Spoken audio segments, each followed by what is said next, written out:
Hello student, हमारा topic जीवाणुओं में जनन ये वाला टॉपिक चल रहा था और इसमें हमने कायिक जनन, अलैंगिक जनन के बारे में पढ़ लिया था। और लैंगिक जनन जो है उसका एक मतलब कि जो पार्ट था रूपांतरण, वो हमने पढ़ा था। आज नंबर 2 पर पढ़ेंगे हम संयुग्मन। ये लैंगिक जनन यानी कि आनुवांशिक पुनर्योजन जो है उसका दूसरा पार्ट है संयुग्मन। तो संयुग्मन क्या होता है? देखो, सबसे पहले संयुग्मन के बारे में साइंटिस्ट था बीडल और टेटम। बीडल और टेटम इन्होंने बताया कि जो कोई भी दो जीवाणु जो होते हैं, जैसे कि एक जीवाणु ये है और एक ये है, तो दो जीवाणुओं के बीच में एक शारीरिक संबंध बनता है। जब इन दोनों के बीच में शारीरिक संबंध बनता है तो उस समय ये अपने आनुवांशिक पदार्थ का स्थानांतरण एक जीवाणु से दूसरे जीवाणु में करते हैं। और ये आनुवांशिक पदार्थ का स्थानांतरण एक नलिका के द्वारा करते हैं और उस नलिका को बोला जाता है संयुग्मन नलिका, कॉन्जुगेशन ट्यूब। तो सबसे पहले बीडल और टेटम जो हैं, इसने ई कोलाई, एस्चेरिचिया कोलाई जो है इसके बारे में बताया और बताया कि जो ई कोलाई है, ई कोलाई में संयुग्मन की क्रिया होती है। और इन्होंने ई कोलाई की K12 जो स्ट्रेन है इसकी स्टडी की। ई कोलाई की K12 स्ट्रेन जो है प्रभेद, उसका अध्ययन किया और बताया कि K12 स्ट्रेन में दो जीवाणु आते हैं। K12 स्ट्रेन में दो जीवाणु आते हैं, ठीक है। तो हम बात करते हैं अब ये दो जीवाणु कौन कौन से हैं। तो इस संयुग्मन की जो मैकेनिज्म जो है पूरी, उसकी बात करते हैं कि संयुग्मन की क्रिया होती कैसे। तो सबसे पहले ई कोलाई की K12 की दो स्ट्रेन हो गई, K12 के दो जीवाणु हो गए, एक तो F पॉजिटिव और एक F नेगेटिव। F पॉजिटिव का मतलब क्या होता है? F पॉजिटिव का मतलब कि ऐसे जीवाणु जिसके अंदर फर्टिलिटी फैक्टर उपस्थित होता है, निषेचन कारक उपस्थित होता है, यानी कि जो फर्टिलिटी फैक्टर जिस जीवाणु के अंदर होता है उसको F पॉजिटिव या फिर मेल या फिर डोनर या फिर दाता जीवाणु कहा जाता है। इसको दाता जीवाणु भी बोलते हैं, ठीक है। यानी कि जिस जीवाणु के अंदर फर्टिलिटी फैक्टर उपस्थित होता है उस जीवाणु को F पॉजिटिव, मेल, डोनर या फिर दाता जीवाणु के नाम से जाना जाता है।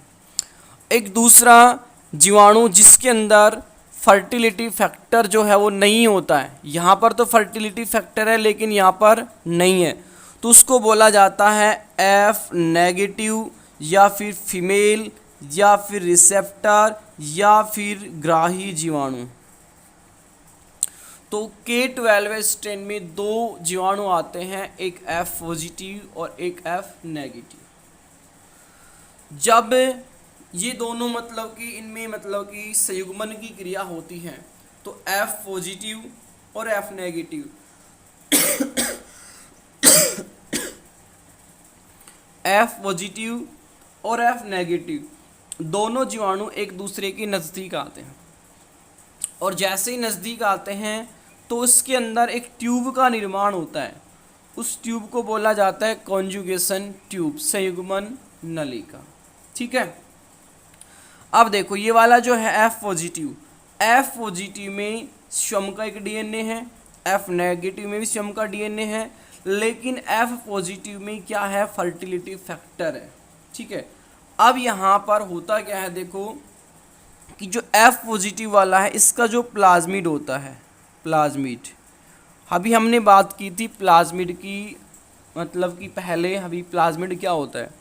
देखो, मैंने आपको बताया था कि एक जीवाणु में एक DNA इस डीएनए के अलावा एक और गोलाकार संरचना पाई जाती है जिसे हम बोलते हैं प्लाज्मिड, और इस प्लाज्मिड के ऊपर इस आनुवांशिक पदार्थ डीएनए का कोई कंट्रोल नहीं होता है, कोई नियंत्रण नहीं होता है। और ये प्लाज्मिड जो है एक वाहक का काम करते हैं, यहाँ से इनको निकाला जाता है। ठीक है, अब यहाँ पर देखिए सबसे पहले होता क्या है,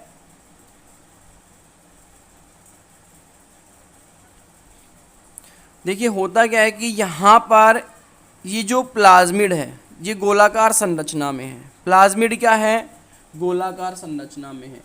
ये प्लाज्मिड जो है इसके अंदर भी आनुवांशिक पदार्थ होता है, ठीक है, लेकिन इसके ऊपर इसका कोई कंट्रोल नहीं होता, किसी प्रकार का कोई नियंत्रण नहीं होता है।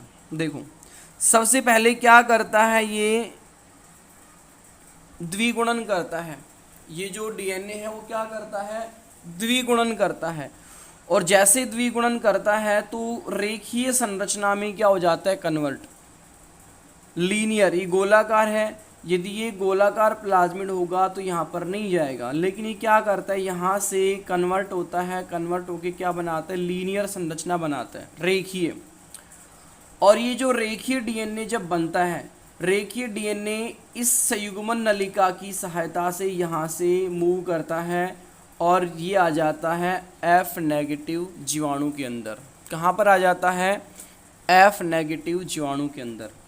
और जैसे ही यहाँ से F नेगेटिव जीवाणु में आएगा, आने के बाद यहाँ भी क्या बन जाता है, प्लाज्मिड बन जाता है। यानी कि यहाँ भी इधर भी क्या आ जाता है, फर्टिलिटी फैक्टर आ जाता है। तो इस तरीके से यहाँ से आनुवांशिक पदार्थ का स्थानांतरण यहाँ पर हुआ। स्थानांतरण तो हुआ है, लेकिन यहाँ पर लिंग का भी क्या हुआ है, चेंजमेंट हुआ है, यानी कि लिंग परिवर्तन भी हुआ है। क्योंकि ये F पॉजिटिव था, F पॉजिटिव में क्या था, फर्टिलिटी फैक्टर, F नेगेटिव में फर्टिलिटी फैक्टर नहीं होता है। और जिसमें फर्टिलिटी फैक्टर होता है उसको हम बोलते हैं F पॉजिटिव, या फिर मेल, या फिर डोनर, या दाता। तो यहाँ पर अब क्या आ गया, फर्टिलिटी फैक्टर आ गया। F नेगेटिव जीवाणु किस में कन्वर्ट हो गया, F पॉजिटिव जीवाणु में। यानी कि यहाँ पर दोनों के दोनों कैसे हो गए, F पॉजिटिव हो गए। तो ये एक मतलब कि लिंग जो है उसका नियंत्रण भी करता है कौन, संयुग्मन। और संयुग्मन की क्रिया किसमें होती है, एस्चेरिचिया जो है इकोलाई उसमें होती है। और इकोलाई की K12 जो स्ट्रेन है उसमें दो प्रकार के जीवाणु होते हैं, F पॉजिटिव और F नेगेटिव। तो इस तरीके से आनुवांशिक पदार्थ का क्या होता है, स्थानांतरण। तो इस तरीके से होने वाला स्थानांतरण यानी कि कॉन्जुगेशन ट्यूब, संयुग्मन नलिका के द्वारा आनुवांशिक पदार्थ का स्थानांतरण जो होता है इसको हम बोलते हैं क्या, संयुग्मन। ठीक है, उसके बाद हम बात करते हैं नंबर 3 पर। नंबर 3 पर आता है अपना पराक्रमण। पराक्रमण, पराक्रमण क्या होता है, देखो पराक्रमण का मतलब जब एक जीवाणु ये है और दूसरा जीवाणु ये है, जब एक जीवाणु से आनुवांशिक पदार्थ का स्थानांतरण दूसरे जीवाणु में होता है और ये स्थानांतरण किसी जीवाणु भोजी वायरस के कारण होता है। ये स्थानांतरण जब किसी जीवाणु भोजी वायरस के कारण होता है तो इसको हम बोलते हैं पराक्रमण। तो पराक्रमण क्या होता है, जब एक जीवाणु से दूसरे जीवाणु में आनुवांशिक पदार्थ का स्थानांतरण जीवाणु भोजी वायरस के कारण होता है तो उसे पराक्रमण कहा जाता है। पराक्रमण जो है ये दो प्रकार का होता है। नंबर 1 पर व्यावीकृत पराक्रमण और नंबर 2 पर विशिष्ट पराक्रमण। नंबर 1 पर बात करते हैं हम व्यावीकृत पराक्रमण की। देखो इसमें होता क्या है, सबसे पहले ये जीवाणु है, ये क्या है, जीवाणु। इस जीवाणु की ये सतह है सरफेस। इस सरफेस पे सबसे पहले कोई बैक्टीरियोफेज आता है, जीवाणु भोजी आता है, और जीवाणु भोजी एक वायरस होता है जो जीवाणुओं का भक्षण करता है। ठीक है, तो जीवाणु भोजी वायरस सबसे पहले इस जीवाणु की जो सरफेस है इसके ऊपर आकर क्या करता है, अटैक करता है। और जैसे ही वो इसके ऊपर अटैक करता है तो ये अपने पुच्छ की सहायता से, जो टेल होती है इसमें मतलब कि फिलामेंट होते हैं, पुच्छ जो होती है उसकी सहायता से अपना जो जेनेटिक मटेरियल है, आनुवंशिक पदार्थ, उसको इस जीवाणु कोशिका के अंदर क्या करता है, प्रवेश करवाता है। क्या करवाता है, अंदर प्रवेश करवाता है।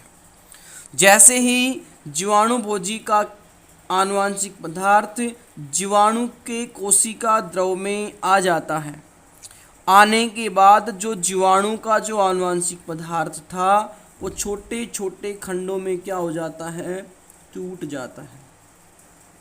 और इन छोटे छोटे खंडों को बोला जाता है प्रोफाज कण, प्रोफाज ग्रेन्यूल्स कहा जाता है। और इन प्रोफाज ग्रेन्यूल्स के साथ ये वायरस का जो डीएनए है, जीवाणु भोजी वायरस जो है उसका डीएनए है वो क्या हो जाता है, जुड़ जाता है। ठीक है, उसका डीएनए क्या हो जाता है, जुड़ जाता है। और धीरे धीरे दोनों का साथ साथ द्विगुणन होता है। वी डीएनए का मतलब कि वायरस डीएनए, जीवाणु भोजी क्या है, एक वायरस है, तो वी डीएनए का मतलब वायरस डीएनए। और ये है बैक्टीरियल डीएनए, यानी कि बैक्टीरिया का डीएनए।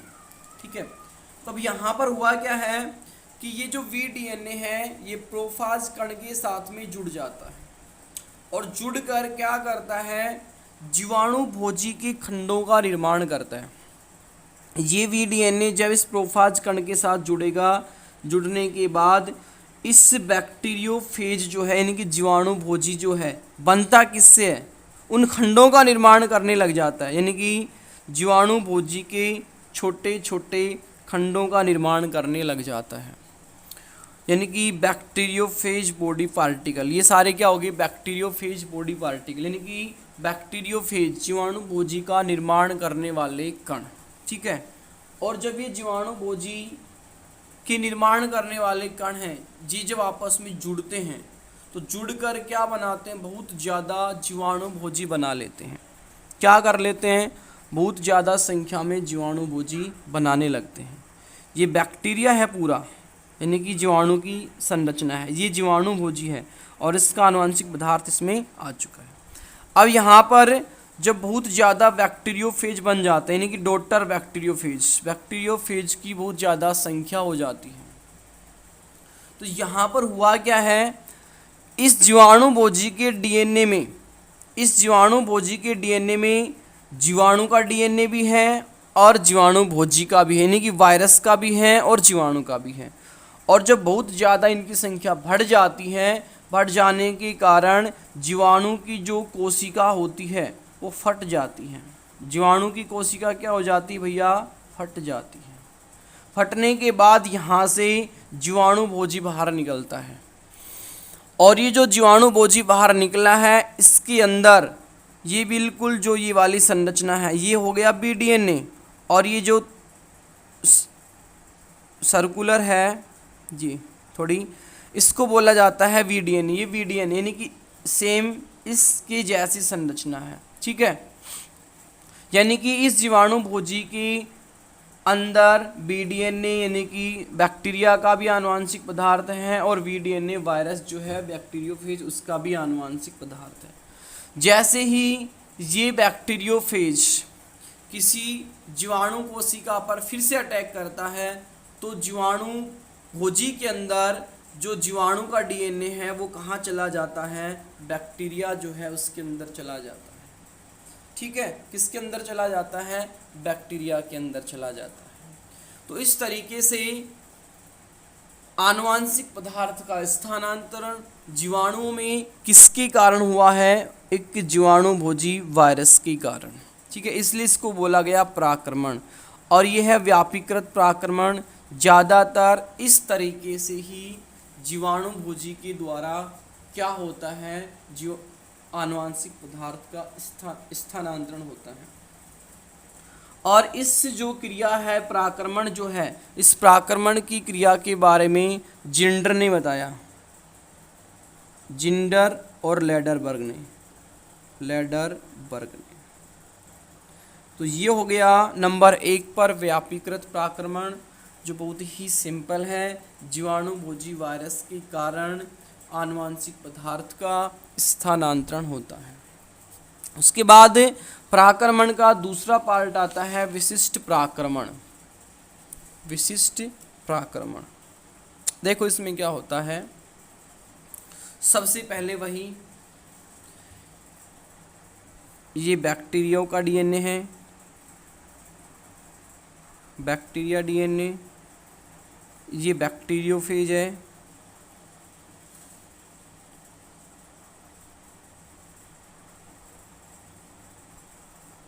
ठीक है।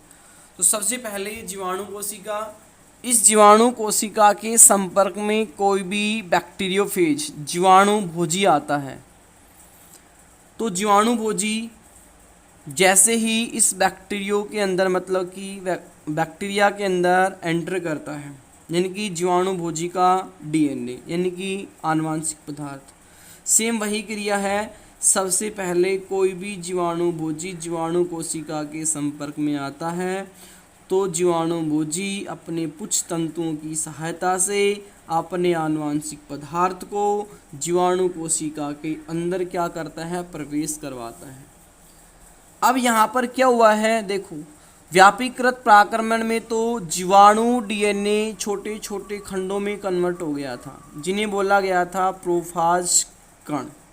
लेकिन यहाँ पर विशिष्ट प्राक्रमण में क्या होता है कि वायरस डीएनए यानी कि वायरस जीवाणु भोजी का डीएनए और बी डीएनए यानी कि जीवाणु का डीएनए दोनों आपस में क्या हो जाते हैं, मिल जाते हैं। और जैसे ही दोनों आपस में मिल जाते हैं तो जीवाणु जो है, बैक्टीरिया जो है, बैक्टीरिया एक विशेष प्रकार की प्रोटीन का निर्माण करता है, और वो जो प्रोटीन होती हैं वो दमनकारी प्रोटीन होती हैं। जो प्रोटीन बनाता है बैक्टीरिया, वो प्रोटीन दमनकारी प्रोटीन होती है, ठीक है। और ये दमनकारी प्रोटीन जो है उसका कार्य क्या है, ये दमनकारी प्रोटीन जो बैक्टीरियोफेज है, बैक्टीरियोफेज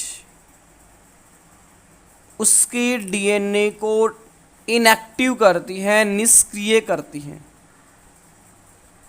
क्या करती है भैया, निष्क्रिय करती है, इनएक्टिव, यानी कि जीवाणु भोजी का डीएनए निष्क्रिय हुआ है, नष्ट नहीं हुआ। निष्क्रिय का मतलब कुछ समय के लिए बिल्कुल इनएक्टिव हो गया, लेकिन कुछ समय के बाद क्या हो जाता है, एक्टिव हो जाता है। निष्क्रिय का मतलब यहाँ पर नष्ट होने से नहीं है, ठीक है, क्योंकि मैंने आपको रूपांतरण में बताया था कि कभी भी आनुवांशिक पदार्थ नष्ट नहीं होता है, कुछ समय के लिए निष्क्रिय हो सकता है लेकिन कभी नष्ट नहीं होता है। तो यहाँ पर भी जो दमनकारी प्रोटीन बनती है, जो बैक्टीरिया बनाता है, वो क्या करती है, बैक्टीरियोफेज यानी कि जीवाणु भोजी डीएनए जो है उसको क्या कर देती है, निष्क्रिय, ठीक है। जब वो निष्क्रिय कर देती है तो होता क्या है, काफ़ी पीढ़ियों तक, मतलब लगातार जो बैक्टीरिया का डीएनए है वो लगातार क्या होता रहता है, रूपांतरित होता रहता है, कन्वर्ट होता रहता है, और एक जीवाणु से दूसरा जीवाणु लगातार बनता रहता है। लेकिन कुछ समय पश्चात एक स्थिति ऐसी आती है, कुछ समय बाद एक स्थिति ऐसी आती है कि दमनकारी जो प्रोटीन है उसका बनना बंद हो जाता है। और जब दमनकारी प्रोटीन का बनना बंद होगा तो क्या होगा, बैक्टीरियोफेज का डीएनए क्या होगा, एक्टिव होगा, सक्रिय होगा। जैसे ही दमनकारी प्रोटीन बनना बंद होगी, जीवाणु भोजी का डीएनए क्या होगा, एक्टिव होगा। और जैसे ही वो एक्टिव होगा तो क्या करेगा, जीवाणु का जो डीएनए है, जीवाणु डीएनए, उस जीवाणु डीएनए को क्या कर देता है, काट देता है। जैसे मान के चलो कि ये जीवाणु है और ये जीवाणु का डीएनए, इसको क्या करता है, काट देता है। कब काटता है, जब दमनकारी प्रोटीन बनना बंद होती हैं और जीवाणु भोजी का डीएनए एक्टिव होता है। उस समय ये क्या करता है, जीवाणु डीएनए को छोटे छोटे खंडों में काट देता है, और जब काटता है जीवाणु डीएनए को तो जीवाणु के डीएनए में वायरस यानी कि बैक्टीरियोफेज के छोटे छोटे खंड चले जाते हैं। यानी कि ये जीवाणु का डीएनए है, इसके अंदर छोटे छोटे वायरस के खंड क्या होते हैं, चले जाते हैं। और जैसे ही जीवाणु भोजी के छोटे छोटे खंड इसमें जाएंगे, अब ये छोटे छोटे खंड इस पूरे के पूरे जीवाणु के ऊपर कंट्रोल करते हैं, नियंत्रण करते हैं। और जब ये नियंत्रण करेंगे तो उस समय जीवाणु के एंजाइम यानी कि जो जीवाणु है इसके एंजाइमों की सहायता से जीवाणु भोजी के घटकों का निर्माण करते हैं। जीवाणु भोजी के जो घटक हैं इनके आगे जाकर जीवाणु भोजी जब बनता है वो किस किस से बनता है, उस घटकों का निर्माण होने लगता है। जब ये घटक बन जाते हैं तो धीरे धीरे यहाँ पर नई संतति जीवाणु भोजी बनने लगते हैं, और ये संतति जीवाणु भोजी की संख्या जब जीवाणु के अंदर बहुत ज़्यादा हो जाती है तो जीवाणु की कोशिका फट जाती है। और जैसे जीवाणु की कोशिका फटती है, यहाँ से निकलते हैं जीवाणु भोजी। कौन निकलते हैं, जीवाणु भोजी। और ये जीवाणु भोजी जो निकलते हैं इसके अंदर इसके आनुवंशिक पदार्थ में बीडीएनए और वीडीएनए यानी कि बैक्टीरिया का डीएनए और वायरस का डीएनए दोनों उपस्थित होते हैं। और जैसे ही ये जीवाणु भोजी किसी जीवाणु कोशिका के संपर्क में आता है तो क्या करता है, यहाँ से बीडीएनए को यानी कि बैक्टीरिया के डीएनए को इसमें क्या कर देता है, पहुँचा देता है, इसमें प्रवेश करवा देता है। तो इस तरीके से एक जीवाणु से दूसरे जीवाणु में आनुवांशिक पदार्थ का स्थानांतरण हुआ है, और ये स्थानांतरण जीवाणु भोजी के कारण हुआ है, इसलिए इसको बोलते हैं प्राक्रमण। लेकिन ये जो क्रिया है ये मतलब कि बहुत ही कम होती है, कुछ ही जीवाणुओं में देखने को मिलती है, इसलिए इसको बोला जाता है विशिष्ट प्राक्रमण। और इस विशिष्ट प्राक्रमण के बारे में एंड्रेलोफ और उसके जो साथी हैं उन्होंने बताया, यानी कि एंड्रेलोफ और उसके साथियों ने विशिष्ट प्राक्रमण जो है इसकी खोज की, इसकी क्रियाविधि के बारे में बताया। तो इस तरीके से जीवाणुओं में जो जनन है वो 3 प्रकार से होता है, कायिक जनन, अलैंगिक जनन और लैंगिक। लैंगिक जनन सामान्यतः नहीं होता है, लेकिन आनुवांशिक पुनर्योजन होता है, जिसमें 3 प्रोसेस में होता है। नंबर 1 रूपांतरण जो हमने कल पढ़ा था, संयुग्मन नंबर 2, नंबर 3 पर प्राक्रमण। अब इसका एक छोटा सा टॉपिक बचा है, जीवाणुओं का आर्थिक महत्व।